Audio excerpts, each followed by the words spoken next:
अभी तक आपने सुना, दोनों खून से लहूलुहान हो चुके थे। राजन ने अपना बेल्ट निकाला और रौनक का गला दबा दिया। रौनक फर्श पर पड़ा ऐसे हाथ पैर मार रहा था जैसे मछली पानी से बाहर निकलने के बाद मारती है। कुछ ही देर में उसने पैर मारने बंद कर दिए। राजन ने उसका गला छोड़ दिया और बेड पर बैठकर बोतल से पानी पीने लगा। राजन, इसकी किस्मत में ऐसे ही मरना लिखा था, अब आगे। रौनक ने जब हाथ पैर चलाना बंद कर दिया तो राजन ने उसे छोड़ दिया। राजन ने उठकर देखा तो रूम का सामान चारों तरफ फैला हुआ था। वो उठा और सभी सामान ठीक करने लगा। सब सामान ठीक करने में उसे 1 घंटे से ज़्यादा का वक्त लग गया। सब कुछ ठीक करने के बाद उसने एक बड़ा ट्रॉली बैग लिया और रौनक की लाश को उसमें जैसे तैसे पैक कर दिया। पैक करने के बाद वो रूम से बाहर आया और काफ़ी देर तक होटल के चारों तरफ घूमने के बाद उसे एक आइडिया आया और वो दोबारा अपने रूम में आ गया। रूम में आकर उसने किसी को फ़ोन किया। थोड़ी देर बाद एक आदमी आया। उसने उससे कुछ बात की, फिर वो आदमी चला गया। राजन भी रूम लॉक करके वहाँ से चला गया।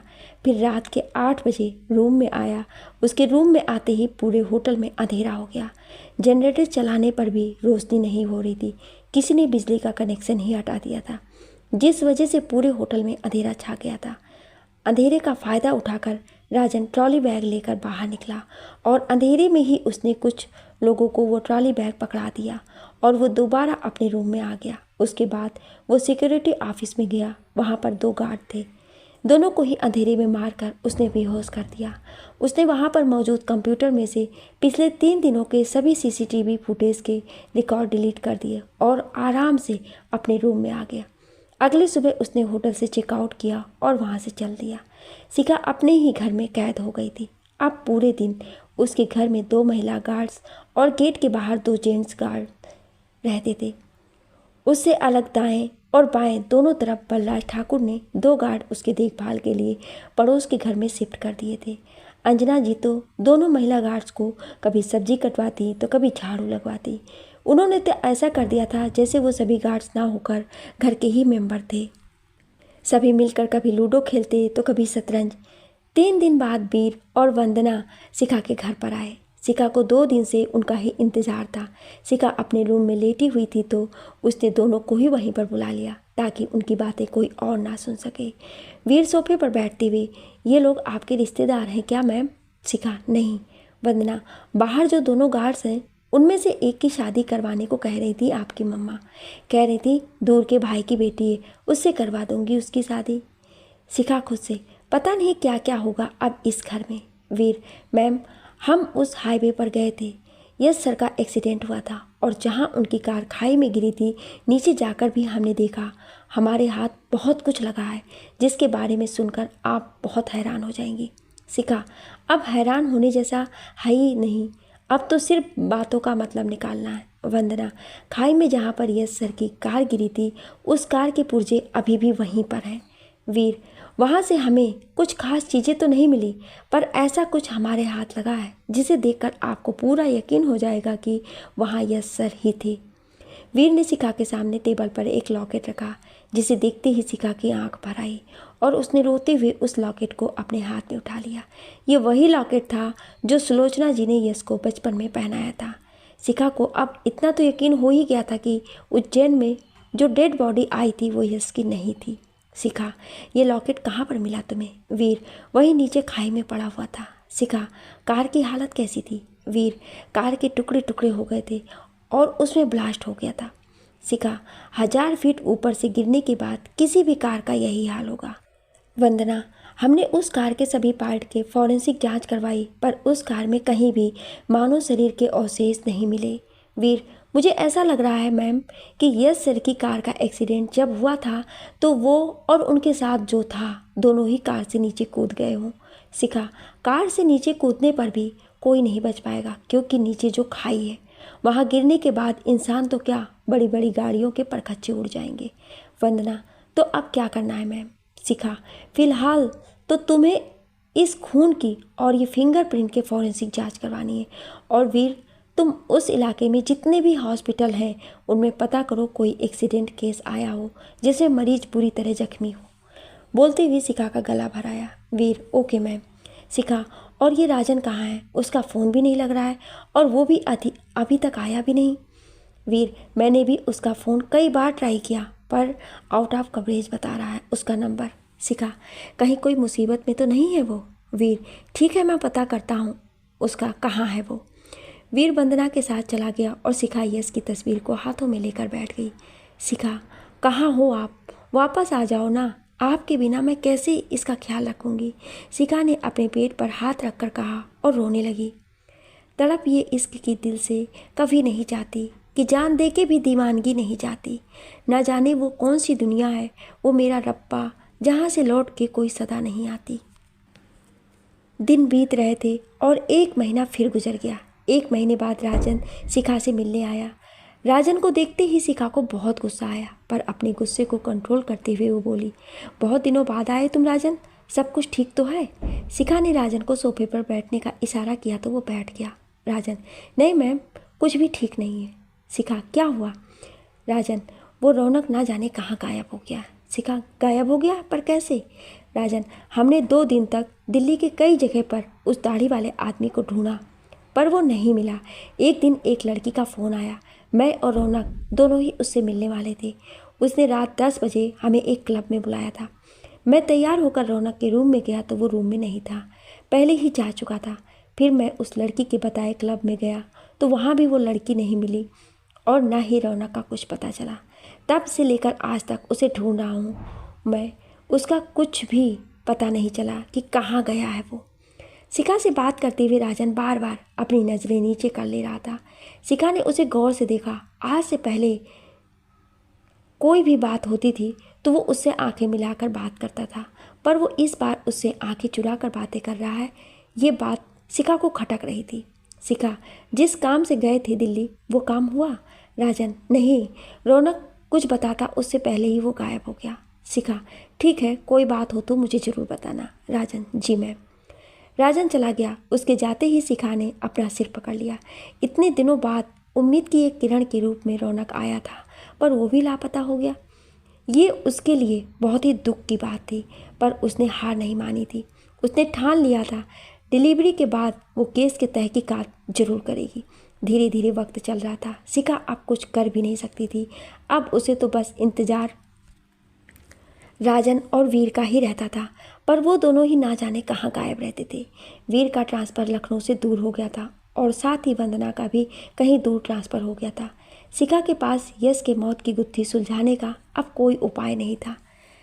राजन भी शिखा से मिलने नहीं आ पाता था। उसने अपना नंबर भी बदल दिया था। वो अब दिल्ली क्राइम ब्रांच का हिस्सा हो चुका था, जिस वजह से शिखा उससे मिलने लखनऊ में उसके घर पर भी किसी को नहीं भेज सकती थी। शिखा चारों तरफ से मजबूर हो चुकी थी। इसी बीच जयपुर से खबर आई कि काजल ने एक बेटी को जन्म दिया है।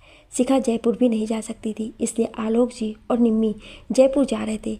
शिखा भी जयपुर जाना चाहती थी, पर बलराज ठाकुर के ऑर्डर के खिलाफ नहीं जाना चाहती थी। आलोक जी और निम्मी के जाने के बाद शिखा अपने रूम में आराम कर रही थी कि अंजना जी ने जोर से चिल्लाकर उसे बुलाया। शिखा धीरे धीरे अपने रूम से बाहर आई तो देखा अरुणाचल प्रदेश के आश्रम से गुरु माँ और नंदिनी आई हुई थी। उन्हें देखकर शिखा खुश तो हुई, पर अपनी किस्मत का सोचकर वो रोने लगी। गुरु माँ ने भागते हुए जाकर उसे गले लगा लिया। शिखा उन्हें पकड़कर फूट फूट कर रोने लगी।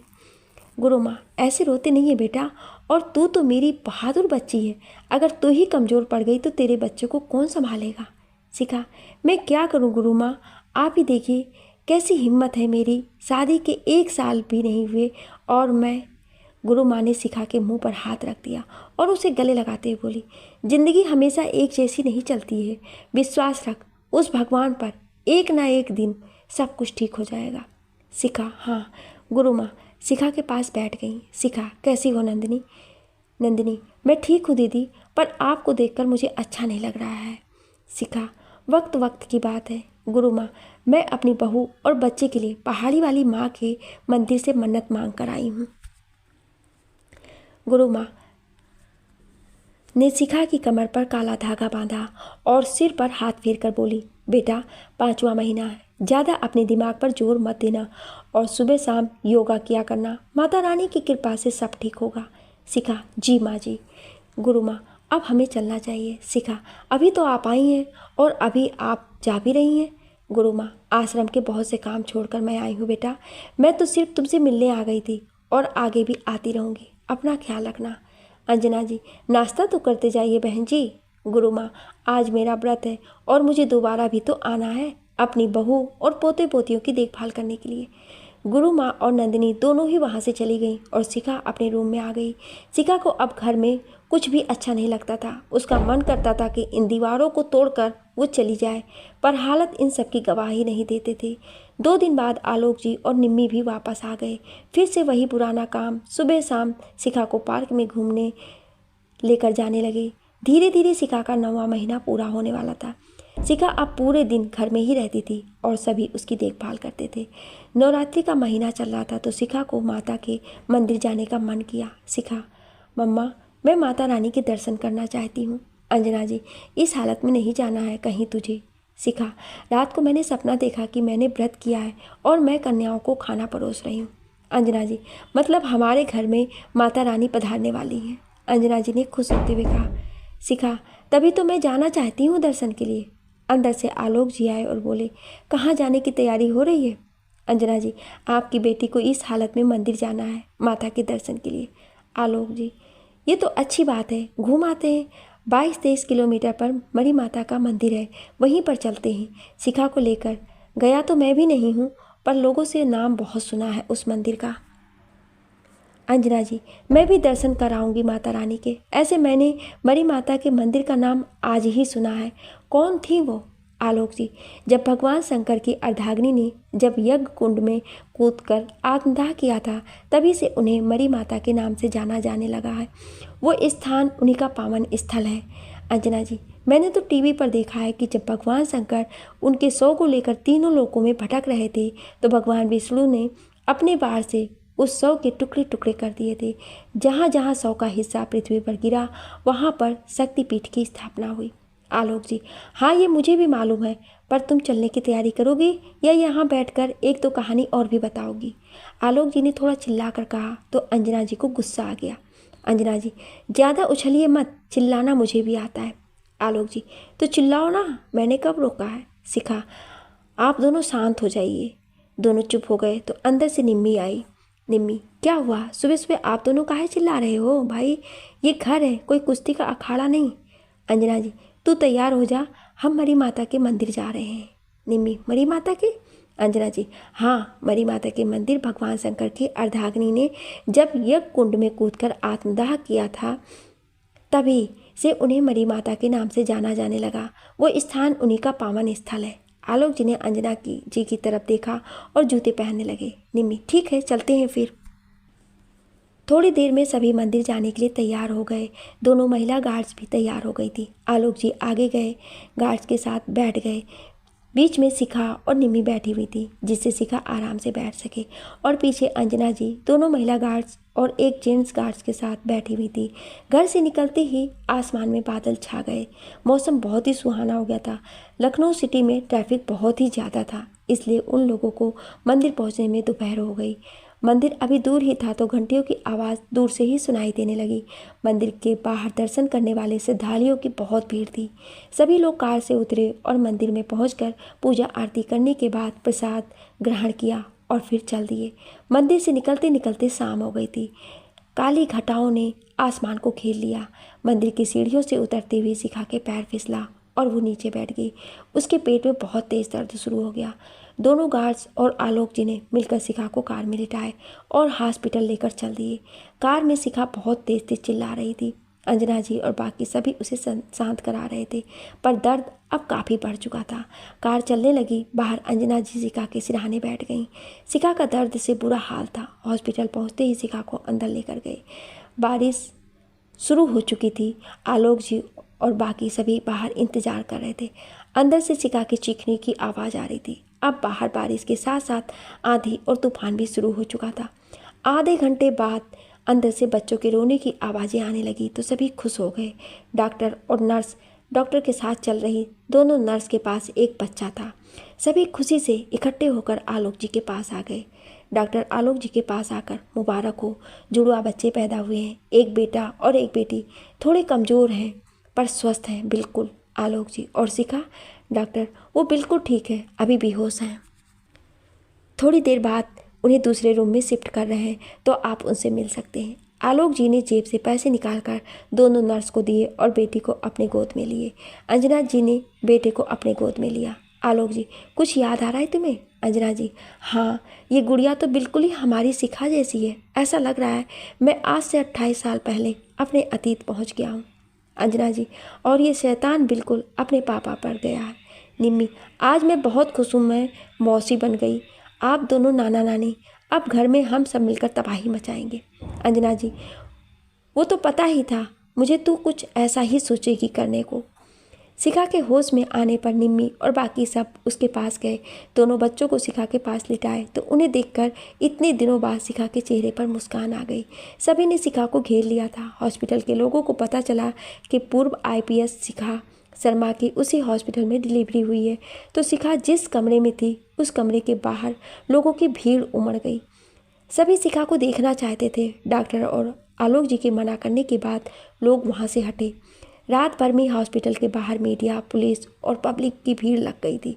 सभी अंदर जाना चाहते थे पर पुलिस किसी को अंदर नहीं जाने दे रही थी। उज्जैन। सुबह के समय सभी ब्रेकफास्ट करने के लिए डाइनिंग टेबल पर बैठे हुए थे। एकाएक सभी की नज़र टीवी पे चल रहे न्यूज़ पर गई, जिसमें न्यूज़ एंकर बोल रही थी, हम इस वक्त लखनऊ के ताराचंद हॉस्पिटल के बाहर हैं। यहाँ पर पूर्व IPS ऑफिसर शिखा शर्मा की डिलीवरी हुई है। उन्होंने जुड़वा बच्चों को जन्म दिया है। बताया जा रहा है कि उन्होंने एक बेटा और एक बेटी को जन्म दिया है। जैसा कि आप सभी जानते हैं कि शिखा शर्मा जितना पॉपुलर IPS ऑफिसर अभी तक कोई नहीं हुआ है। इसी वजह से उनके चाहने वालों ने हॉस्पिटल के बाहर भीड़ लगा रखा है। भीड़ को देखते हुए पुलिस फोर्स को तैनात किया गया है। इतना सुनते ही सभी की आंखें बड़ी हो गईं। सुलोचना जी और दिलावर सिंह खुशी से एक दूसरे को देखने लगे। नीतू भी काफ़ी खुश लग रही थी। सुलोचना जी, चलिए ना, हम भी लखनऊ चलते हैं। दिलावर, लखनऊ क्या करने जाओगी तुम? सुलोचना जी, अपने पोते पोतियों को देखने और उन्हें घर लाने जाएंगे। दिलावर सिंह, किस मुँह से जाओगी तुम वहाँ पर उन्हें लेने? क्या कहोगी शिखा से कि बेटा तुम मेरे बेटे को खा गई हो, कहीं इन्हें भी ना खा जाओ, इसलिए तुम इन्हें मुझे दे दो। सुलोचना जी का सिर झुक गया। शारदा देवी, तुमने अगर अपना बेटा खोया है तो शिखा ने भी अपना पति खोया है, इसमें उसका क्या कसूर? ये सब जो हुआ अगर उसके हाथ में होता तो वो ऐसा कभी नहीं होने देती, लेकिन तुमने सारा कसूरवार उस बच्ची पर ही डाल दिया। सभी ने उससे मुंह फेर लिया। इतने दिनों में एक बार भी किसी ने ये जानने की कोशिश नहीं की कि वो कहाँ है और किस हाल में है। दिलावर सिंह, हम सभी ने उसके साथ बहुत गलत किया है, पता नहीं इसके लिए वो हमें कभी माफ़ करेगी या नहीं। महावीर सिंह, अब सभी ने अपनी गलती मान ली है तो चलो लखनऊ, क्या पता शिखा मान जाए और वो घर वापस आ जाए।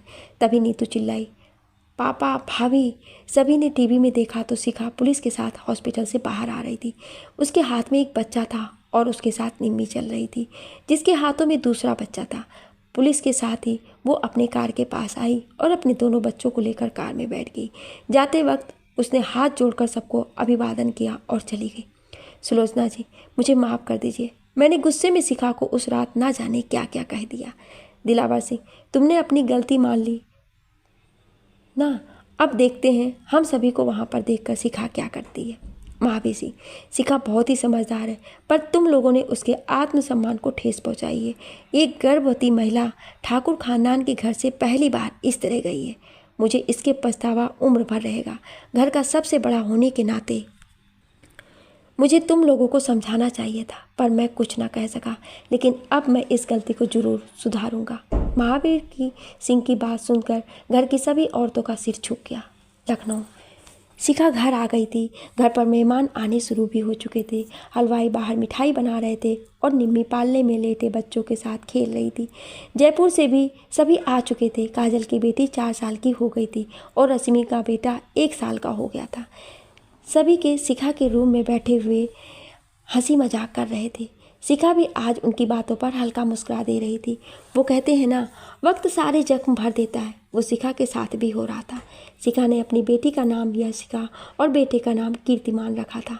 दोनों के ही नाम उसने यश के नाम पर रखे थे। काजल, नाम तो तुमने बहुत ही प्यारे रखे हैं, दोनों की बेटी तो बिल्कुल तुम पर गई हैं। रश्मि, हाँ तो ये भी तो ऐसी ही थी बिल्कुल। काजल, पता है शिखा, जब निम्मी ने फ़ोन करके बताया कि तुमने जुड़वा बच्चों को जन्म दिया है तो रात के 1 बजे ही मैं सामान पैक करने लगी। रश्मि, आप 1 बजे पैक कर रही थी? मैं तो उस समय ही आने वाली थी। अगर मेरे पंख होते तो मैं रात में ही आ जाती उड़कर।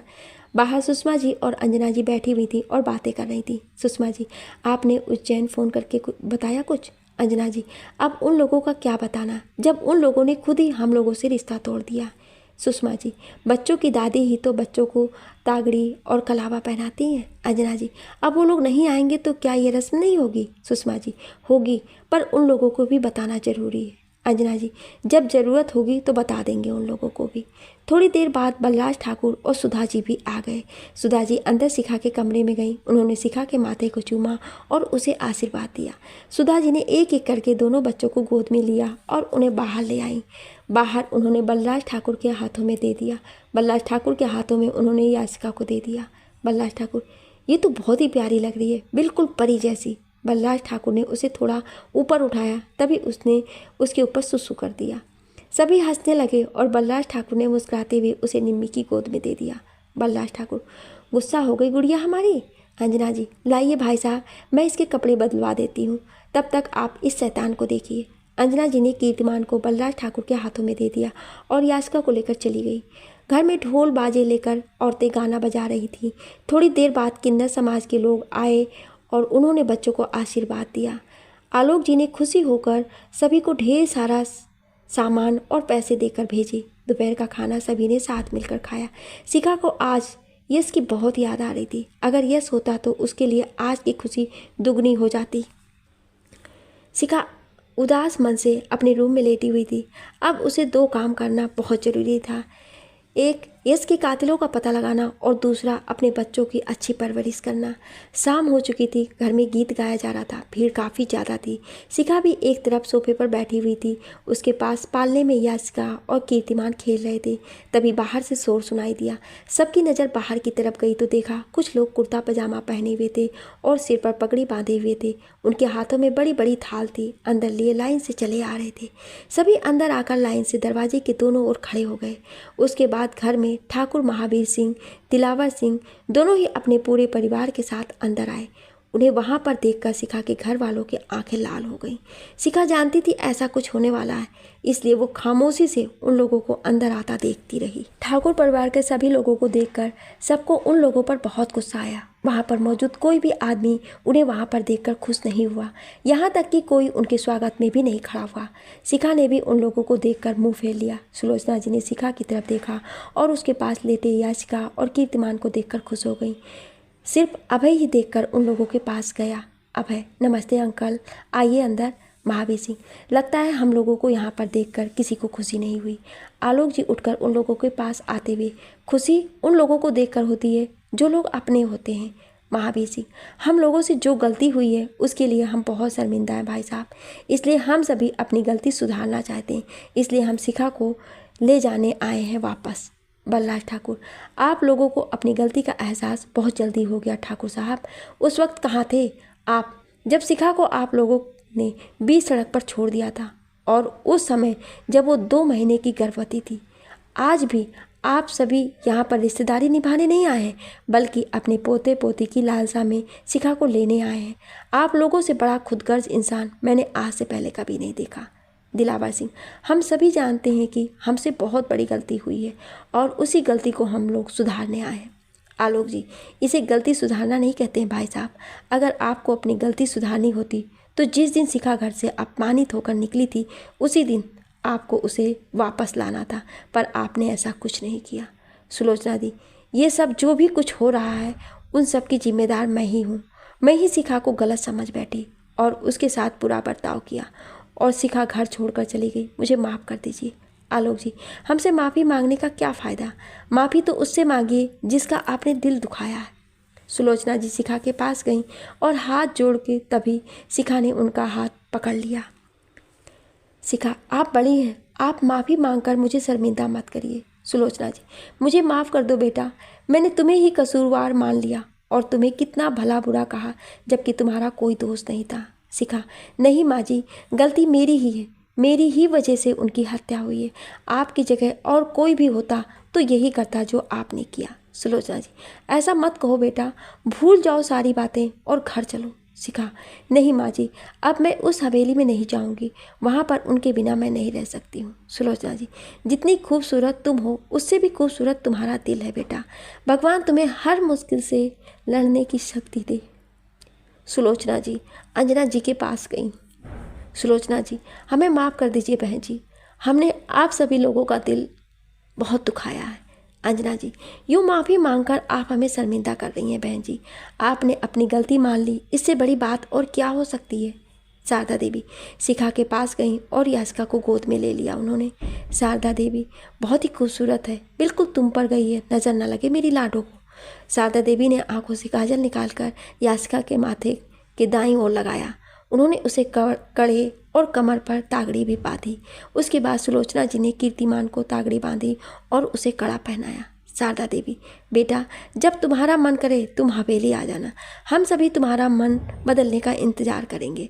तुम आई तो दो परिवार एक हुए और तुम्हारे जाते ही अलग भी हो गए। क्या तुम चाहोगी बेटा कि तुम्हारा परिवार अलग अलग हो जाए? सीमा और सोनिया दोनों ही शिखा के पास आईं। सोनिया, हमें भी माफ़ कर दो शिखा, हम तुम्हारे दुख को समझ ना सके और तुम्हारे बारे में कितना गलत सोच रहे थे। सीमा, तुम भी तो हवेली में एक रौनक सी छाई रहती थी, जब से तुम आ गई हो हवेली एकदम सूनी हो गई है, तुम वापस आ जाओ शिखा। अंश, हाँ भाभी आ जाओ, आप आ जाओगी तो हवेली में खुशियाँ फिर लौट आएंगी।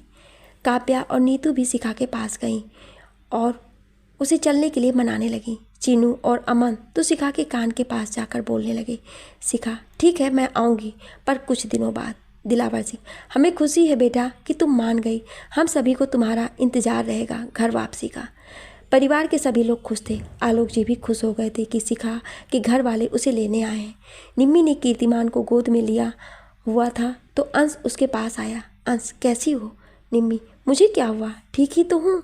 अंश, एक गिलास पानी मिलेगा, गला सूख रहा है। निम्मी, वो देखो सामने टेबल पर बोतल रखी हुई है। अंश, वो गर्म है, मुझे ठंडा पानी चाहिए। निम्मी, उसके बगल में ठंडी पानी की बोतल रखी हुई है, उसे पी लो। अंश, वो ज़्यादा ठंडी है। निम्मी, एक काम करो, दोनों मिक्स करके पी लो। अंश, दोनों बोतलें फुल भरी हुई हैं, मिक्स कैसे करूँ, गिलास तो नहीं, गिलास तो चाहिए ना। निम्मी ने घूरते हुए अंश को देखा और कीर्तिमान को अंश को दे दिया तो अंश ने निम्मी का हाथ पकड़ लिया। निम्मी, हाथ छोड़ो मेरा। अंश, हमेशा के लिए पकड़ने का सोच रहा हूँ और तुम हो कि? निम्मी, दिन में सपने देखने बंद कर दो। अंश, हकीकत हो नहीं रहा है इसलिए सपना देख रहा हूँ। निम्मी, कभी होगा भी नहीं।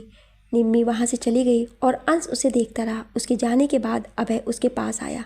अभय, क्या देख रहे हो बेटा, वो तुम्हारे हाथ नहीं आने वाली, वो भी अपनी बहन की तरह ही तेज तर्रार है बहुत। अंश, मुझे यही पसंद है अभय, पर उसे तुम पसंद नहीं हो। अंश, लेकिन मुझे यही पसंद है, कुछ कर यार। अभय, उसके मम्मी पापा से बात करो, वो भी मान जाएगी। अंश, आइडिया बुरा नहीं है। सभी बहुत खुश थे। रात का खाना खाने के बाद सभी वहीं पर रुक गए। घर बड़ा था, इस वजह से किसी को कोई तकलीफ नहीं हुई। अगली सुबह खुशी खुशी सभी ठाकुर फैमिली के लोग नाश्ता करने के लिए बैठे हुए थे। बलराज ठाकुर सुबह ही सुधा जी के साथ दिल्ली चले गए थे। जाते वक्त उन्होंने याचिका को पायल दिया और कीर्तिमान को सोने की चैन पहनाई। काजल और रश्मि ब्रेकफास्ट बना रही थी और निम्मी सबको परोस रही थी। निम्मी जब अंश के पास गई तो अंश ने चुपके से उसके कमर पर टच किया तो वो गुस्से से उसे देखने लगी और उसे ऐसा करते हुए शारदा देवी ने देख लिया। वो अब अंश और निम्मी को देखने लगी। निम्मी गुस्से से उसे देखती हुई जा रही थी तो अंश उसे मुस्कुराकर देख रहा था। तभी उसकी नज़र शारदा देवी पर पड़ी तो वो खाने लगा। शारदा देवी समझ गई थी कि अंश निम्मी को पसंद करता है और उससे शादी करना चाहता है। सभी ब्रेकफास्ट करके जाने के लिए तैयार हो गए। जाते वक्त सभी एक बार शिखा से मिले। याचिका और कीर्तिमान को आशीर्वाद देकर सभी जाने लगे। जब सभी जा रहे थे तो घर के सभी लोग उन्हें बाहर छोड़ने गए तो निम्मी सबसे पीछे दरवाजे से लगकर खड़ी थी। अंश उसे मुड़ मुड़ कर देख रहा था और शारदा देवी निम्मी को देख रही थी। शारदा देवी, अंश बेटा, मेरा पर्स अंदर रह गया, उसे ले आओगे? अंश, ठीक है मम्मा। शारदा देवी, निम्मी बेटा, अंश को बता देना कि मेरा पर्स कहाँ पर है। अंश अंदर चला गया और उसके पीछे निम्मी भी अंदर चली गई। अंदर जाते ही अंश निम्मी से बोला, अंश क्या हुआ, अलविदा नहीं कहोगी? निम्मी, नहीं। अंश, क्यों? निम्मी, सारी बातें बताई नहीं जाती, कुछ बातें गुप्त रखनी होती है। अंश, मुझसे प्यार करती हो? निम्मी, हाँ। अंश, क्या? निम्मी, हाँ पर्स मिल गया? अंश, कुछ समझा नहीं मैं, फिर से समझा दोगी? निम्मी, नहीं चलो आप। अंश पहले आ गया, उसके बाद निम्मी बाहर आई। अंश का चेहरा उदास हो गया था। उसकी समझ में नहीं आ रहा था कि निम्मी हर बार उसे मना क्यों कर देती है। निम्मी ने शारदा देवी को उनका पर्स दिया तो उन्होंने खुशी से उसके गालों को छुआ और कार में बैठ गई।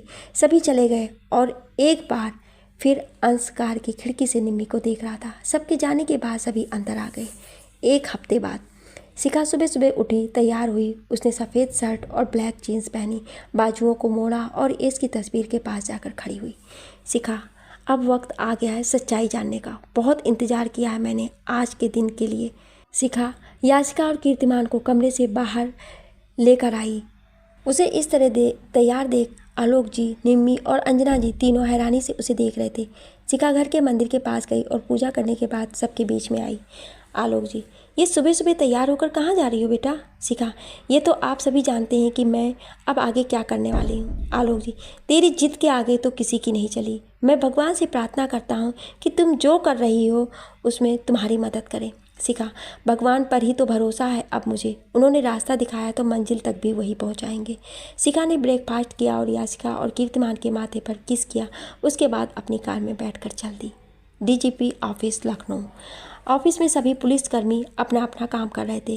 कुछ तो बैठकर बातें कर रहे थे तो कोई आराम फरमा रहा था। ऑफिस में एकदम से शांति छा गई जब सबकी नज़र सामने दरवाजे पर खड़ी शिखा पर पड़ी। सभी अपनी अपनी जगह पर बैठकर काम करने लगे। शिखा उन लोगों को देखते हुए डीजीपी की केबिन में चली गई। शिखा को वहाँ पर देखकर सभी हैरान हो चुके थे और कुछ लोग तो अभी से ही परेशान हो गए थे क्योंकि शिखा के चेहरे पर फिर से पहले वाला गुस्सा उन्हें नज़र आ रहा था। उसे देखकर तरह तरह की बातें शुरू हो गई। कोई कह रहा था कि वो डीजीपी सर से मिलने आई हैं तो कोई कह रहा था कि वो फिर से पुलिस फोर्स ज्वाइन करने आ रही हैं। शिखा जब अंदर आई तो कमलकांत सिंह एक फाइल देख रहे थे। शिखा, मैं आई कम इन सर? कमलकांत सिंह ने दरवाजे की तरफ देखा और शिखा को देखकर हैरान रह गए। कमलकांत सिंह, आओ शिखा, अंदर आओ। शिखा, जय हिंद सर। कमलकांत सिंह, जय हिंद, कैसी हो शिखा? शिखा, मैं ठीक हूँ सर। कमलकांत सिंह, मुझे तुम्हारे बारे में सुनकर बहुत दुख हुआ। शिखा, ऐसा अक्सर हम पुलिस वालों के साथ होता है। मेरी भी पत्नी को कुछ लोगों ने मार दिया क्योंकि मैंने उन्हें जेल में डाला था। शिखा, फिर आपने क्या किया? कमलकांत सिंह, उन लोगों के साथ मैंने वो किया जिसे देखकर मौत भी कांप उठी थी। तब जाकर मेरे कलेजे को ठंडक मिली। शिखा, तो मुझे क्या करना चाहिए? कमलकांत सिंह, तुम्हारा ज्वाइनिंग लेटर टाइप करवाता हूँ मैं, तब तक आराम से चाय पीकर सोचो कि आगे क्या करना है। कमलकांत सिंह ने चाय मंगवाया और फ़ोन करके शिखा का ज्वाइनिंग टाइप करने को कहा। कमलकांत सिंह ने चाय का कप उठाया और एक घूंट पीकर बोला, आगे क्या करना है? शिखा, 2 लोगों का ट्रांसफ़र करवाना है। कमलकांत सिंह, किस किस का? शिखा, एसपी वीर प्रताप सिंह और एसपी वंदना जोशी। कमलकांत सिंह, हो जाएगा। शिखा ने चाय पी और कुछ ही मिनट में उसका ज्वाइनिंग लेटर उसके हाथ में आ गया। शिखा, मैं चलती हूँ sir. Kamalkant Singh, best of luck Shikha. Shikha, thank you sir. Shikha वापस अपने घर आ गई। शाम तक दूर दूर तक ये खबर फैल गई कि शिखा ने फिर से पुलिस फोर्स ज्वाइन कर लिया है। ये खबर सुनते ही दूर दूर तक के माफियाओं में एक डर का माहौल बैठ गया। कितने माफियाओं ने तो ये खबर सुनते ही अपना धंधा बदल दिया। उज्जैन में सभी हैरान थे ये सुनकर कि 2 छोटे छोटे बच्चे होने के बावजूद भी शिखा ने पुलिस फोर्स दोबारा क्यों ज्वाइन किया। अगले दिन शिखा, वीर, वंदना तीनों शिखा के घर पर बैठे हुए थे। शिखा, तुम दोनों को पता चल ही गया होगा कि मैंने तुम्हें यहाँ पर क्यों बुलाया। वीर, हाँ मैम। शिखा, सबसे पहले वीर, तुम उस फिंगरप्रिंट और खून की रिपोर्ट ला कर दो जो 3 महीने पहले मैंने तुम्हें दिया था। वीर, ठीक है मैम। शिखा और वंदना, तुम जब यश जी दिल्ली गए थे उससे 3 दिन पहले और जब तक उनके एक्सीडेंट तक की सारी कॉल डिटेल्स लाकर मुझे दोगे और ये भी पता लगाना कि एक्सीडेंट के वक्त उतने दूर में कितने सेल फोन एक्टिव थे। वंदना, ठीक है मैम। वीर और वंदना दोनों ही चले गए। शिखा अब अपने स्टडी रूम में गई। उसने उज्जैन में उस हाईवे पर मिले उन गुंडों का स्केच बनाया था। उसने वो निकाला और उनकी फ़ोटो डीजीपी ऑफिस में भेजा। थोड़ी देर बाद उसके पास फ़ोन आया। हेलो मैम, आपने जिन जिन लोगों का स्केच भेजा था वो सभी लोग क्राइम की दुनिया के एक बड़े नाम हैं जिन्हें लोगों ने देखा तो है, पर वो लोग कहाँ हैं ये पता नहीं चलता है। वो लोग जुर्म करते हैं और फिर गायब हो जाते हैं। शिखा, ठीक है, सारी जानकारी मुझे मेल कर दो।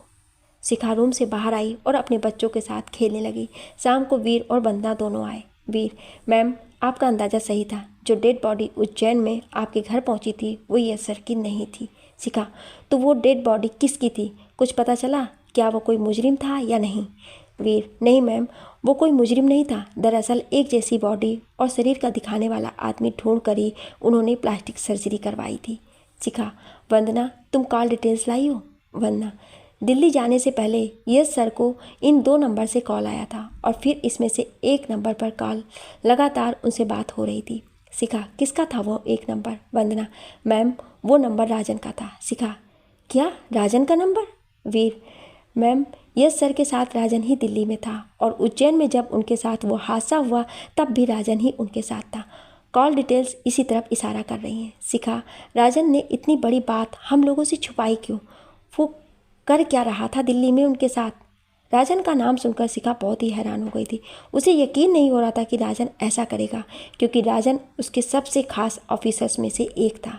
वंदना, मैम एक बात और, राजन दिल्ली में एक सक्रिय गैंग के लोगों के साथ जुड़ा हुआ है। शिखा, राजन ऐसा क्यों कर रहा है? इसके पीछे की सच्चाई क्या है? ये जानने के लिए हमें उसके घर जाना होगा। वीर, जी मैम। शिखा, वंदना और वीर के साथ लखनऊ के ऐशबाग इलाके में मौजूद राजन के घर पर गए। उसके घर में ताला लगा हुआ था। वो सरकारी क्वार्टर था, लेकिन फिलहाल के लिए वहाँ पर कोई पहरेदार नहीं था, इसलिए उन लोगों ने आसानी से डुप्लीकेट चाबी से लॉक खोला और अंदर आ गए। अंदर आने के बाद उन्होंने घर की तलाशी लेनी शुरू कर दी। वीर को एक कबर्ड से यश का मोबाइल मिला तो वो शिखा के पास किया। वीर, मैम ये मोबाइल मिला है। शिखा, मोबाइल देखते ही पहचान गई कि ये मोबाइल यश का है। उसने उसे वीर के हाथों से लिया और उसे ऑन करने लगी, पर उसकी बैटरी डेड हो गई थी, इसलिए ऑन नहीं हो रहा था। तभी वंदना एक फाइल लेकर आई। वंदना, मैम ये फाइल मिली है, इसमें रौनक की भी फ़ोटो है। शिखा ने फाइल ली और देखने लगी। उसमें बहुत से लोगों की तस्वीर थी। शिखा, देखो और कुछ मिलता है क्या यहाँ पर? वीर, फिलहाल तो अब कुछ नहीं है यहाँ पर सिवाय कागजों के। शिखा, पता करो कि राजन इस वक्त कहाँ पर है। वीर, ठीक है मैम। सभी घर से बाहर आए और दोबारा लॉक लगा कर चल दिए। तीनों जीप में बैठ गए और वीर ने जीप स्टार्ट की, उसके बाद चल दिए। शिखा, वीर फाइल में जितने भी लोग हैं सबकी कुंडली निकालो। ये लोग कौन हैं और क्या करते हैं? उज्जैन। काव्या एक रेस्टोरेंट में बैठी हुई किसी का इंतजार कर रही थी। थोड़ी देर बाद राजन वहाँ पर आया। काव्या, कहाँ हो आप? कितने दिनों से आपसे बात नहीं हो रही है। करते क्या हो आप, ये भी नहीं बता रहे हो। राजन, कुछ नहीं, मैं दिल्ली क्राइम ब्रांच का हिस्सा बन गया हूँ। काव्या, पता है मैं आजकल कितना परेशान रहती हूँ। मम्मी पापा भी मेरी शादी की बात कर रहे हैं। कल लड़के वाले मुझे देखने आने वाले हैं। राजन, अभी मैं इस हालत में नहीं हूँ कि मैं अपने माँ और दादाजी से हमारी शादी की बात कर सकूं, इसलिए तुम्हें इस बार कुछ करना होगा। काव्या, क्या करूं मैं? राजन, कह देना मुझे शादी नहीं करनी अभी। काव्या, ये मैं कई बार कह चुकी हूँ। राजन, तो कह देना कि मुझे लड़का पसंद नहीं है। काव्या, ठीक है मैं ये कह दूंगी, पर एक बार ही कहूँगी। कोई लड़का आ रहा है अपनी फैमिली के साथ मुंबई से। राजन, ठीक है एडजस्ट कर लो इस बार। काव्या, ठीक है। दोनों ने साथ में कॉफ़ी पी। जब राजन जाने लगा तो काव्या उसके गले लग गई। राजन ने भी उसे बाहों में भर लिया। राजन चला गया। उसके बाद काव्या भी चली गई। जब वो हवेली पर पहुंची तो चारों तरफ एक खामोशी छाई हुई थी। सबकी नज़रें उसे देख रही थी। महावीर सिंह और सादा देवी दोनों ही सोफे पर बैठे हुए थे और गुस्से से उसे देख रहे थे। शशांक, अक्षय और सीमा, वो तीनों भी उसे घूर रहे थे। जैसे ही वो पास गई, सादा देवी उठी और उसे एक थप्पड़ मारी। थप्पड़ लगते ही वो नीचे फर्श पर गिर गई। सादा देवी, इतनी बड़ी हो गई है तू, जो किसी गैर के साथ इश्क लड़ा रही है? काव्या, नहीं ये बिल्कुल झूठ है। सादा देवी, झूठ अभी दिखाती हूँ तुझे। सादा देवी ने मोबाइल उठाया और उसमें तस्वीरें दिखाने लगी, जिसमें राजन रेस्टोरेंट में उसका हाथ पकड़े बैठा हुआ था और जाते वक्त जब दोनों एक दूसरे से गले लगे थे, सादा देवी ने उसके बाल पकड़े और गुस्से से खींचते हुए बोली, मान मर्यादा इज्जत हमारे खानदान के बारे में भी कुछ नहीं सोचा? प्यार का भूत तेरा मैं 2 दिन में ही उतार दूंगी, जब बिना कुछ खाए पिए रहेगी तो। सादा देवी ने उसका फ़ोन छीन लिया और उसे बालों से पकड़ते हुए उसके कमरे में बंद कर दिया। सादा देवी, अगर किसी ने दरवाज़ा खोला तो मुझसे बुरा कोई नहीं होगा। काव्या अंदर कमरे में दरवाजे से लग कर रोने लगी। उसके फ़ोन भी नहीं था वो राजन को फ़ोन करके कुछ बता सके। सादा देवी नीचे आई और महावीर सिंह से बोली, ये लड़की बहुत सिर पर चढ़ गई है। इसने हमारे परिवार के बारे में भी कुछ नहीं सोचा। जल्द से जल्द इसकी शादी करनी होगी हमें। महावीर सिंह, कल आ रहे हैं इसे देखने, हम जल्दी ही इसकी शादी कर देंगे। दिलावर सिंह और सुलोचना भी वहीं पर बैठे हुए थे। उन्हें भी अच्छा नहीं लग रहा था कुछ, पर एक माँ बाप होने के नाते उन लोगों ने भी सादा देवी के फैसले का विरोध नहीं किया। रात भर काव्या को ऐसे ही बिना कुछ खाए पिए कमरे में ही छोड़ दिया गया। अगली सुबह सादा देवी के कहने पर सीमा और सोनिया उसके कमरे में गईं उसे तैयार करने के लिए। काव्या एक तरफ फर्श पर लेटी हुई थी। उन्होंने उसे जगाया और नहाने के लिए अंदर साथ गईं, उसके कहीं वो कुछ कर ना ले। नहाने के बाद दोनों उसे तैयार करने लगी। सादा देवी ने उसे नीचे बुलाया तो नीतू उसके पास बैठ गई। काव्या बहुत ही उदास थी और डरी हुई थी कि अगर उसकी शादी किसी और से हो गई तो राजन का क्या होगा। काव्या, नीतू मेरा एक काम करेगी? नीतू, कैसा काम? काव्या, इस नंबर पर एक मैसेज कर दी। नीतू, पागल है क्या? अगर बड़ी माँ को पता चल गया कि मैंने तेरी मदद की है तो वो मुझे जान से मार देंगी। काव्या, अगर तूने ऐसा नहीं किया तो मैं अभी छत से कूद कर मर जाऊंगी। नीतू, देख, ऐसा वैसा करने की कोई ज़रूरत नहीं है, तू ये गलत कर रही है। बड़ी माँ की बात मान जा और शादी कर ले। काव्या, तू मैसेज करेगी या नहीं? नीतू, नहीं। काव्या के कई बार कहने पर नीतू उसके बातों में आ गई और उसने राजन को मैसेज कर दिया। मैसेज करते ही सोनिया और सीमा वहाँ पर आ गई। उन्हें देखकर नीतू की हालत ख़राब हो गई और हैरानी से उसे देखने लगी। सोनिया, नीतू, तुम्हें मम्मी जी बुला रही हैं नीचे। नीतू ने राहत की सांस ली और गोली की रफ्तार से वहाँ से भाग गई। जब तक लड़के वाले नहीं आए तब तक सोनिया वहाँ पर काव्या के साथ बैठी रही। जब लड़के वाले आ गए तो काव्या को नीचे लेकर आए। लड़के की फैमिली मुंबई से आई थी। मुंबई में ही उनका अपना बिजनेस था। लड़के वाले की पूरी फैमिली आई हुई थी। उसकी माँ, बाप, भाई, बहन सभी आए हुए थे। काव्या जब पीले रंग के लहंगे में आई तो वो लोग उसे देखकर बहुत खुश हो गए। काव्या का चेहरा उतरा हुआ था। वो उदासी से सबके सामने बैठी हुई थी। लड़के की माँ उससे तरह तरह के सवाल पूछ रही थी और काव्या बहुत ही धीरे से उसका जवाब दे रही थी। एकाएक सबकी नज़रें बाहर की तरफ गईं। बाहर से सभी गार्ड्स चिल्ला रहे थे। एक दो गोलियां चलने की आवाज़ आ रही थी। सभी हैरानी से खड़े हो गए और बाहर देखने लगे। बाहर से राजन आ रहा था। उसके शरीर पर कई जगह चोटें लग गई थी। काव्या राजन को देखकर खुश हो गई। राजन को देखकर महावीर सिंह चिल्लाए, तेरी हिम्मत कि तू हमारे घर तक आ गया। राजन, मैं काव्या से प्यार करता हूँ और काव्या भी मुझसे प्यार करती है और ये शादी काव्या की मर्जी के बिना करने जा रहे हैं आप लोग।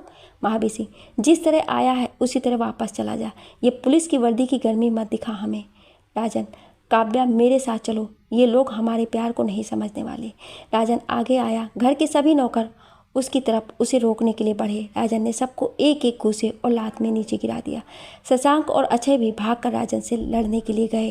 राजन ट्रेनिंग ऑफिसर था, इस वजह से उसने उन दोनों को भी पल भर में ही नीचे गिरा दिया। महावीर सिंह ने जाकर बंदूक उठाई और राजन पर गोली चला दी। राजन नीचे गिरकर उनकी गोली से बच गया और उसने गोली उनके हाथों में मौजूद बंदूक पर चलाई तो उनके हाथों से बंदूक नीचे गिर गई। काव्या के घर के सभी डर चुके थे। राजन को इस तरह देखकर उसने उसके रास्ते में आए सभी लोगों को बुरी तरह से घायल कर दिया था। राजन काव्या के पास आया और हाथ पकड़कर लेकर जाने लगा तो महावीर सिंह आगे आए। राजन, आप बीच में ना आए तो सही है ठाकुर साहब, नहीं तो बहुत गलत हो सकता है अब। राजन आगे जाने लगा। उसके हाथों में बंदूक थी जिसे देखकर कोई उसे कुछ नहीं बोला और ना ही उसे रोकने की कोशिश की। उसका ये रौद्र रूप देखकर डर गए थे। काव्या का हाथ पकड़कर लेकर जाने लगा तभी दो कार आकर वहाँ अंदर आकर रुकी। एक में से शिखा और दूसरे में से वीर और वंदना उतरे। शिखा को देखकर राजन भी हैरान हो गया। शिखा ये तो जानती थी कि राजन काव्या से प्यार करता है, पर वो उसके लिए ऐसा कुछ करेगा ये नहीं जानती थी। शिखा को उस वक्त वहाँ पर देखकर सभी ये सोचने लगे कि इस वक्त यहाँ पर कैसे। शिखा, राजन बंदूक फेंक दो और खुद को हमारे हवाले कर दो। राजन, अगर आप भी मेरे प्यार के बीच में आ रही हैं तो मैम हट जाइए, यह अच्छा नहीं होगा आप लोगों के लिए। शिखा, मैं तुम्हें अपने पति के खून करने के जुर्म में गिरफ्तार करने आई हूँ, इसलिए चुपचाप खुद को हमारे हवाले कर दो। शिखा के मुंह से इतना सुनते ही दिलावर सिंह, महावीर सिंह के साथ सभी की होश उड़ गए। वो सभी हैरानी से राजन को देखने लगे। काव्या ने भी राजन के हाथों से अपना हाथ छुड़ाया पर राजन ने दोबारा उसका हाथ पकड़ लिया। राजन, आप मुझे जाने दें मैम, और आप जो मुझ पर इल्ज़ाम लगा रही हो उसकी कोई सबूत नहीं है आपके पास। शिखा, सबूत बहुत है, फिलहाल तो तुम खुद को हमारे हवाले करो, अपनी बेगुनाही तुम पुलिस स्टेशन में साबित करना। शिखा आगे बढ़ी तो राजन ने काव्या को अपनी तरफ खींचा और बंदूक उसके माथे पर लगा दी। राजन, अगर कोई आगे बढ़ा तो इसकी खोपड़ी तरबूज की तरह उड़ा दूंगा। महावीर सिंह और शारदा देवी भागते हुए उसकी तरफ आए तो उसने उनके पैरों के पास गोली चलाई तो वो लोग रुक गए। राजन, कहा ना मैंने, कोई आगे नहीं बढ़ेगा और मैम बेहतर होगा कि आप सभी अपना अपना हथियार नीचे डाल दें। शिखा ने अपनी रिवॉल्वर नीचे रख दी और खड़ी हो गई। राजन, वीर, क्या तुम्हें अलग से कहना पड़ेगा वीर? वीर और वंदना ने भी अपनी अपनी रिवॉल्वर नीचे रख दी और खड़े हो गए।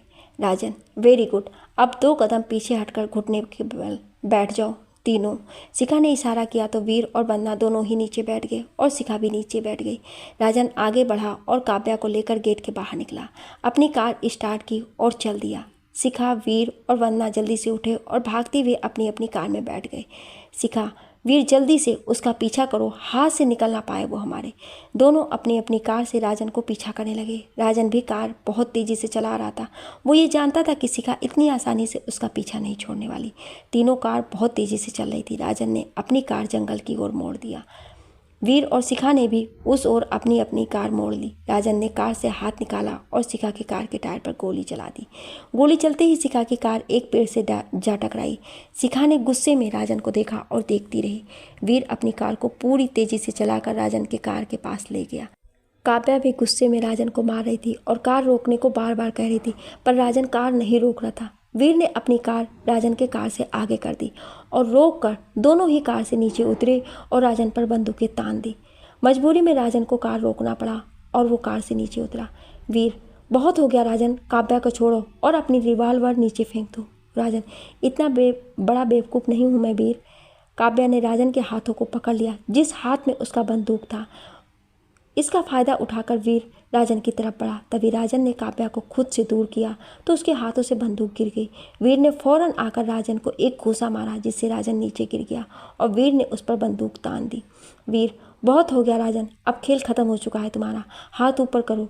राजन ने ज़मीन से मिट्टी उठाई और वीर की आंखों में डाल दिया। राजन फौरन खड़ा हुआ और वीर को उसने लात मारी, जिससे वीर के हाथों की रिवॉल्वर नीचे गिर गई।